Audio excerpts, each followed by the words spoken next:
다시 한번 우리 옆에 분들하고 인사합니다. 믿음에는 능력이 있습니다. 예수님의 이름에 능력이 있습니다. 하나님의 뜻은 하나님의 때에 하나님의 방법과 하나님의 능력으로 이루어집니다.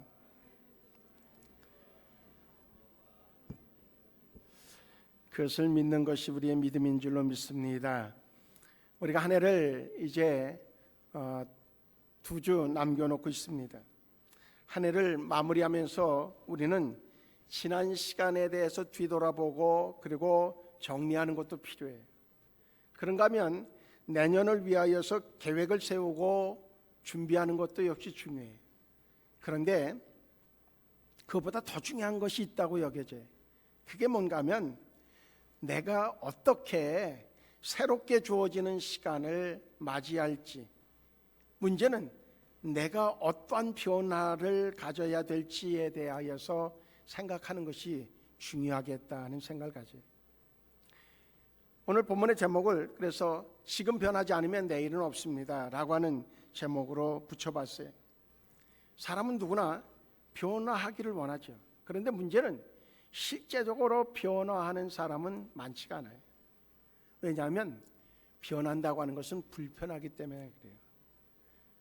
때로는 그 변화하는 그것이 자기에게 익숙했던 자리를 떠나야 되는 경우도 생겨지고 내 생각과 습관을 내려놔야 되는 것도 있어야 되고 때로는 손해를 감수해야 되는 상황도 주어지기 때문에 우리는 변화라고 하는 단어를 많이 쓰면서도 변화하는 것에는 실제적으로 상당히 어려워한다는 거죠.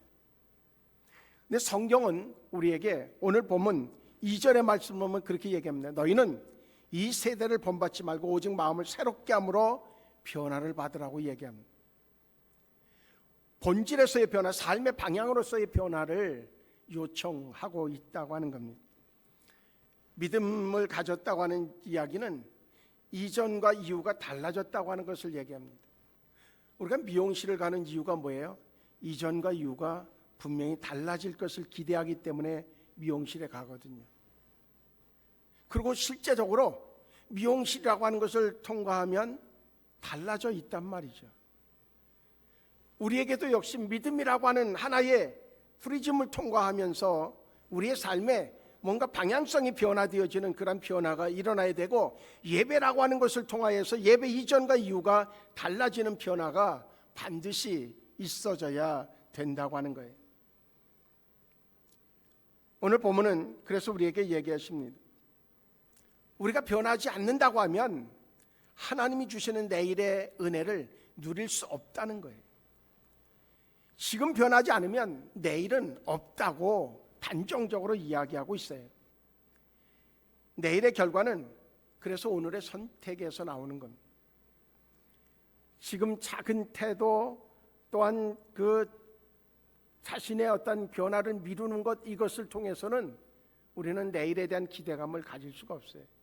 근데 오늘 내가 변화되기로 결정하고 그리고 하나하나 뭔가 바꿔줘야 되는 것들에 대해서 단호하게 바꾸려고 하는 그 의도를 가지고 실천한다고 하면 우리는 내일이라고 하는 시간에 주어지는 모든 하나님의 혜택을 얻을 수 있는 자가 되어줄 수 있다고 하는 겁니다.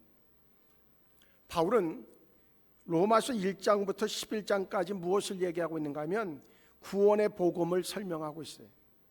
1장부터 11장까지 구원의 복음의 내용이 뭔지를 설명해요.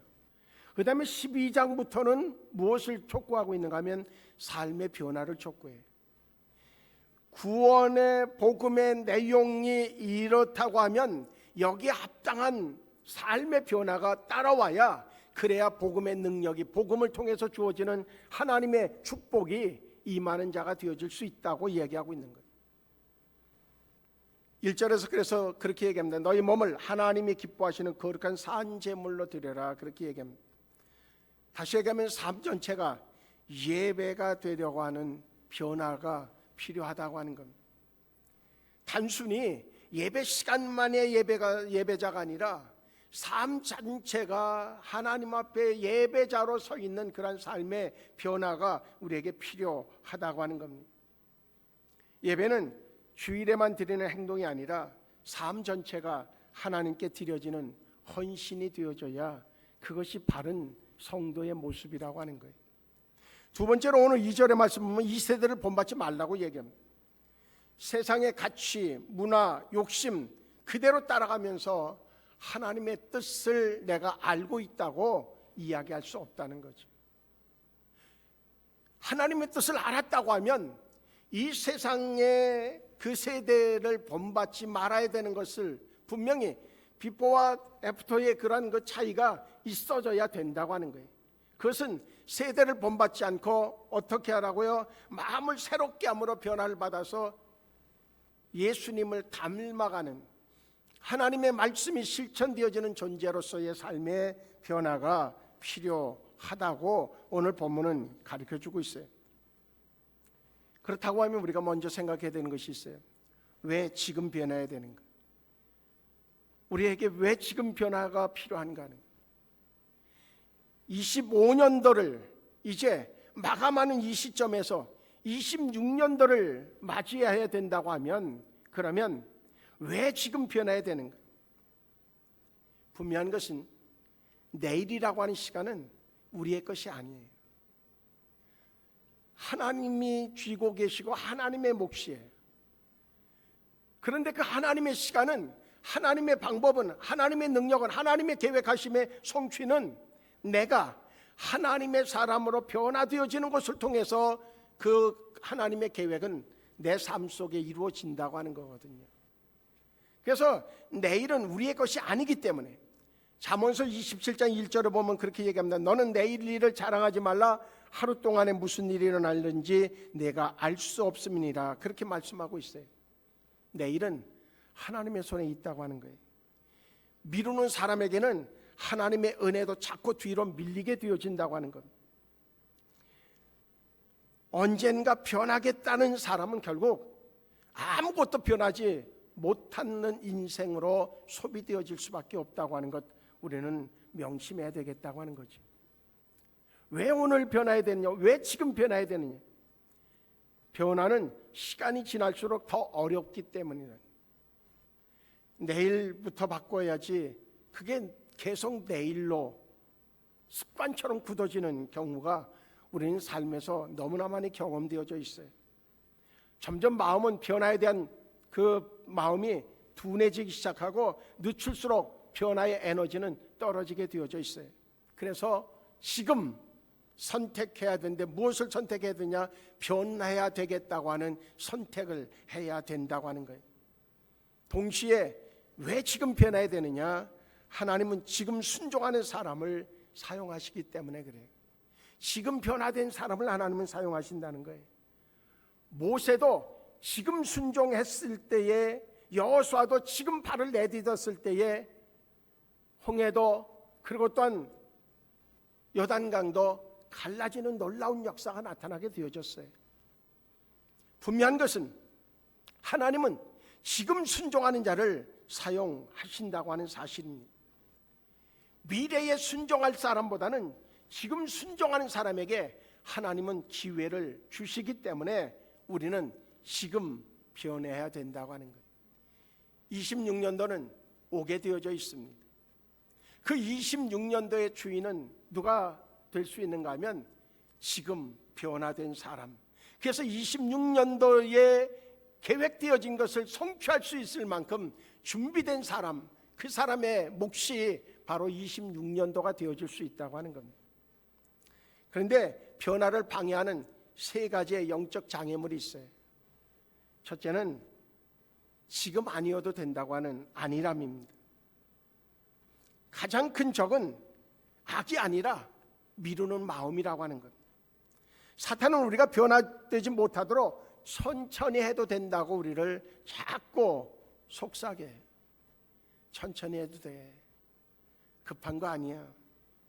그 안일함, 지금 아니어도 된다고 하는 그 생각이 변화를 방해하는 첫 번째 영적 장애물이에요. 두 번째 영적 장애물은 뭐냐? 두려움입니다. 변하다 보면 변화를 시도할 때에 우리는 무엇을 감수해야 되는가 하면 실패도 감수해야 돼요. 실패는 끝이 아니고 새로운 도전을, 그리고 도전하면서 마땅히 실습되어져야 되는 과정이 실패라고 하는 과정일 수 있어요. 그래서 변화하는 사람에게는 실패를 두려워하는 마음이 생겨지면 변화를 할 수가 없는 거예요. 그래서 변화를 방해하는 두 번째 영적 장애물이 뭐냐? 두려움이라고 하는 겁니다. 믿음의 반대는 불신이 아니라 두려움인 거예요. 두려움이 생겨지면 아무것도 못하게 되어져요. 그렇기 때문에 우리는 두려움을 물리치는, 그래서 모세를 불러놓고서도 여호수아를 불러놓고서도 하나님께서 먼저 그에게 말씀하신 게 뭔가 하면 담대하라는 거예요. 두려워하지 말라는 거예요. 왜? 두려워하면 도전할 수 없기 때문이라는 거예요. 세 번째 변화를 방해하는 영적 장애물이 뭔가 하면 자기 합리화예요. 나는 원래 이런 사람이야 라고 하는 거예요. 왜? 지금까지 오는 과정 속에서 자기를 딱 어느 틀에다 가둬놓는 게 우리의 습성화가 되어져 있어요. 나는 여기까지뿐이 못해요. 나는 했는데 안 돼. 그러한 뭔가 자기 안일함, 자기 합리화, 이것이 바로 우리에겐 변화를 가두는 영적 장애물이라고 하는 겁니다. 그렇다고 하면 성도가 변화해야 되는 방향은 뭐냐? 성도가 변화해야 될 방향성이 명확해야 되잖아요. 첫째는 자기 중심에서 하나님 중심으로의 변화입니다. 변화의 출발은 나에서 하나님으로 이동하는 거예요. 고린도전서 10장 31절의 말씀은 이렇게 말씀합니다. 그런즉 너희가 먹든지 마시든지 무엇을 하든지 다 하나님의 영광을 위하여 하라. 그렇게 말씀하고 있어요. 신앙은 내 유익을 얻는 수단이 아니고 하나님의 뜻에 나를 맞추는 삶이 되어지는 것이 바로 신앙이에요. 믿음인 거예요. 우리가 변화되어야 되는 방향이 뭐냐? 자기 중심에서 하나님 중심으로 해. 두 번째로는 지식의 신앙에서 순종의 신앙으로 바뀌는 거예요. 야고보서 1장 22절에 보면 너희는 말씀을 행하는 자가 되고 듣기만 하여 자신을 속이는 자가 되지 말라, 그렇게 말씀하고 있어요. 순종 없는 지식은 교만을 낳지만 순종은 생명을 낳는다는 겁니다. 우리는요 자꾸 지식에 머물러 아는 건 너무나 많아요. 그런데 문제는 뭔가 하면 순종이 없다는 거죠. 지식의 신앙에서 순종의 신앙으로의 변화, 그것이 바로 우리가 변화의 방향으로 삼아야 되는 두 번째 과제라고 하는 겁니다. 세 번째는 형식적 신앙에서 인격적 신앙으로의 변화입니다. 예배 참석과 종교적 습관을 넘어서 하나님과의 관계에 깊이 빠져들어가는 그런 모습이 우리에게 필요하다고 하는 거예요. 마태복음 15장 8절에 보면 이렇게 말씀하고 있습니다.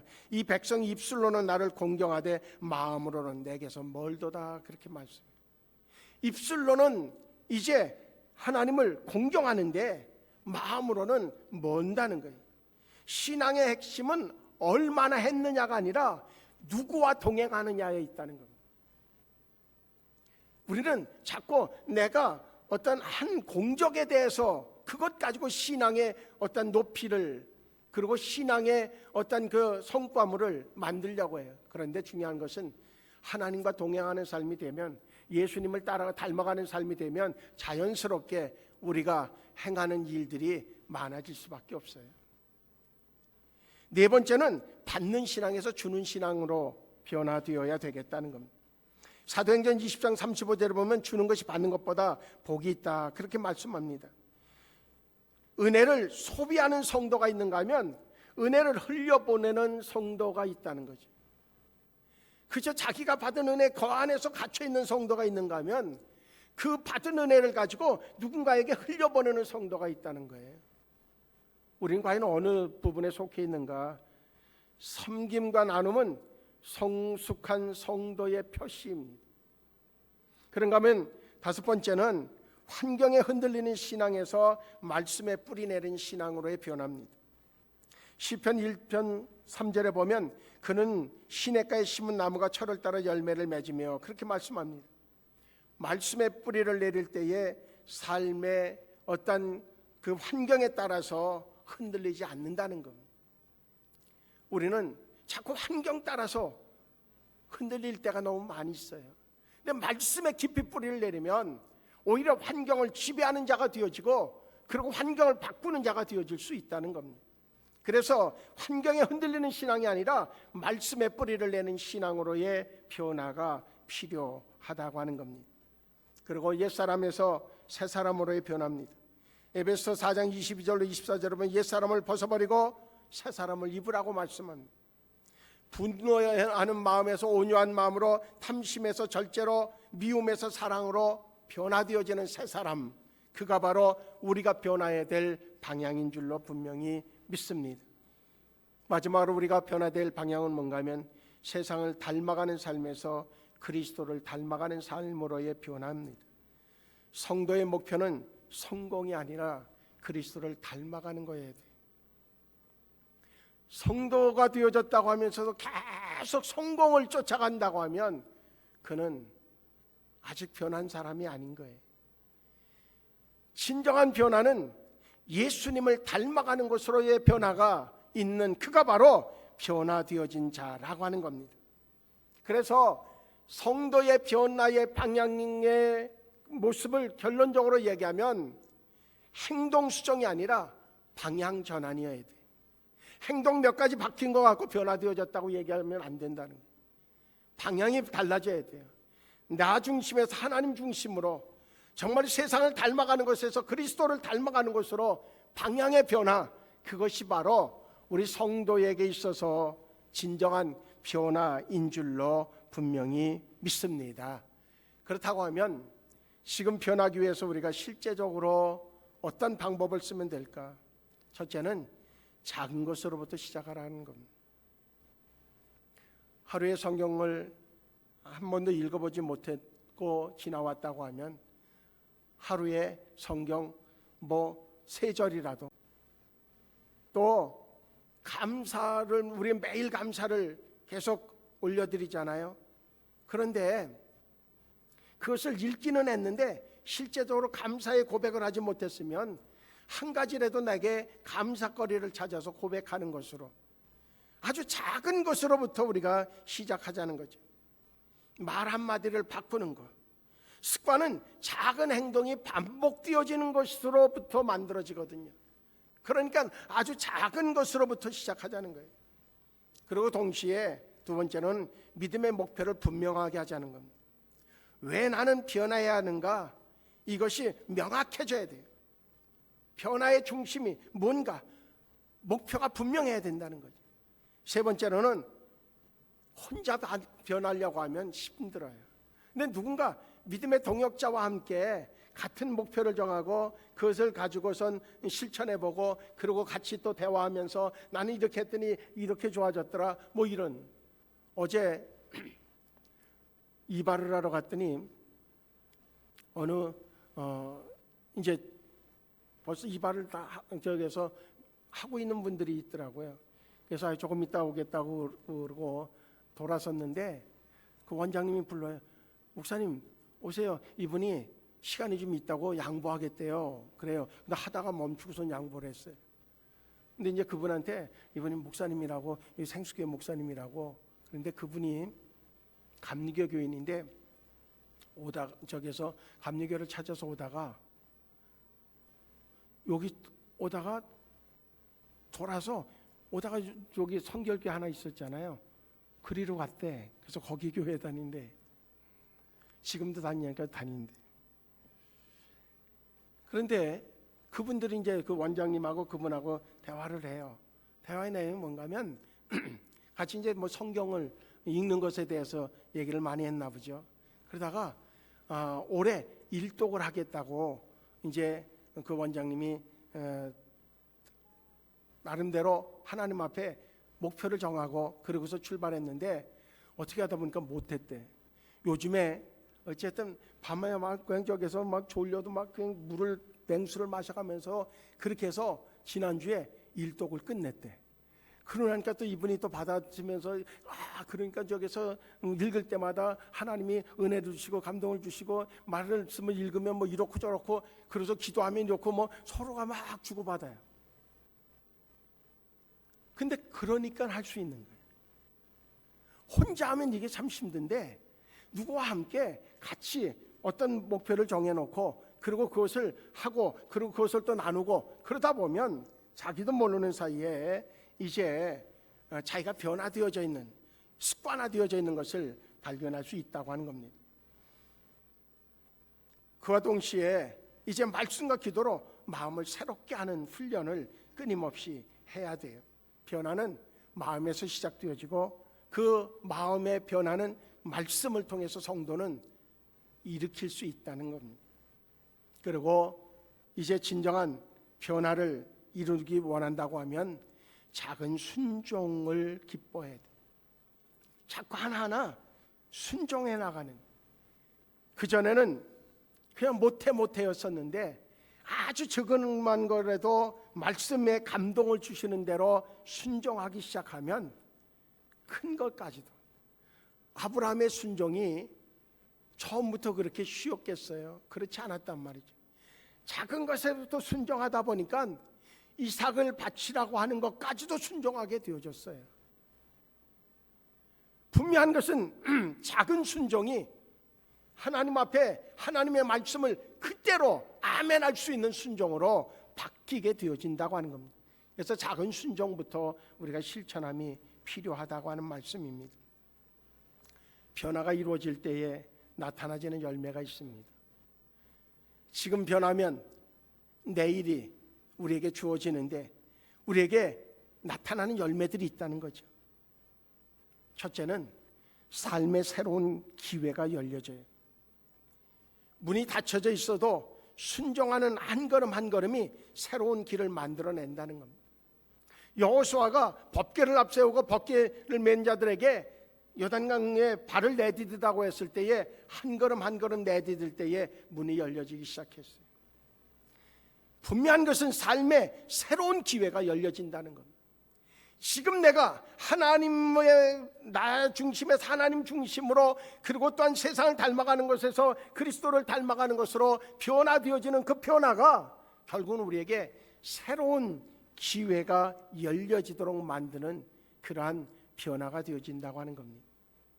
반드시 변화를 이루어낼 때에 하나님은 열매를 주시는데 새로운 기회를 열어주신다는 겁니다. 두 번째로는 하나님의 뜻이 선명해지게 되어져 있어요.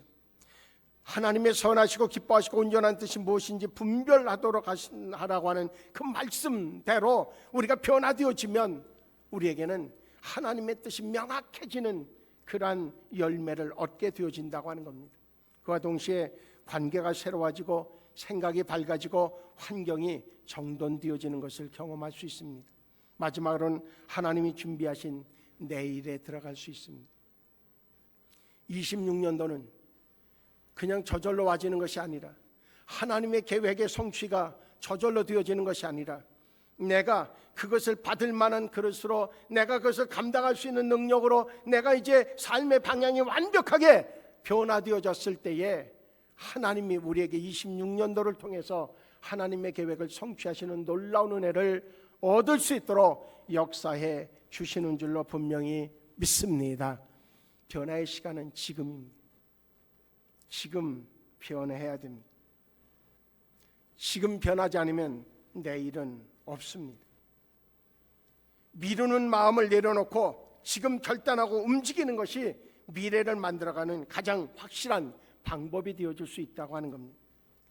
작은 순종 하나가 인생의 전환점을 만들 것입니다. 변화는 속도가 아니라 방향입니다. 하나님은 우리에게 이렇게 묻지 않습니다. 얼마나 빨리 갔느냐, 얼마나 많이 했느냐, 그걸 묻지 않아요. 그 물음 대신에 이런 물음을 우리에게 던지고 계셔요. 지금 너는 어디를 향해 가고 있느냐는 거예요. 얼마나 빨리 갔느냐, 얼마나 많이 했느냐가 아니라 지금 너는 어디를 향해 가고 있느냐라고 묻고 있다고 하는 겁니다. 변화는 하루아침에 일어나지 않지만 방향이 바뀌면 반드시 인생이 바뀐다는 겁니다. 이제 우리는 우리 스스로를 향하여서 물어야 됩니다. 나는 하나님의 은혜를 얻을 만큼, 하나님의 축복을 받을 만큼 나는 그렇게 변화된 존재인가 하는 겁니다. 우리에게는 아직도 많은 시간이 남아있다고 생각하면 그것은 착각일 수 있습니다. 오늘 밤에라도 하나님이 불러가시면 우리의 시간은 없습니다. 오늘 변화되어지는 만큼 하나님이 우리에게 허락하신 것들을 성취하는 삶이, 그것이 복 있는 삶이라고 하는 사실입니다. 아무쪼록 26년도를 맞이하는, 준비하는 그 어느 것 중에도 정말로 변화만큼 중요한 것은 없습니다. 이제 계획을 A4 용지에다가 꽉 차게 썼다 할지라도 내가 그것을 성취할 수 있을 만큼의 변화된 삶의 변화, 방향의 변화가 일어나지 않으면 그 계획은 또다시 휘지 조각이 되어져서 26년도 12월 달이 되어지면 아무것도 성취되어지지 못한 것이 되어질 수밖에 없을 겁니다. 이제 우리 모두는 변화에 민감해서 완벽하게 주님이 원하시는 방향으로 변화되어져서 하나님의 계획하심을 성취하는 저와 우리 모두 생수교우들이 되어지기를 주의 이름으로 축복합니다. 오늘도 하나님은 우리가 변화되기를 기다리고 계시고 변화된 만큼 하나님이 사용해 내시는 줄로 믿습니다. 우리 옆에 분들하고 인사합니다. 우리 변화를 통하여서 하나님의 계획을 성취하는 자가 됩시다. 아멘.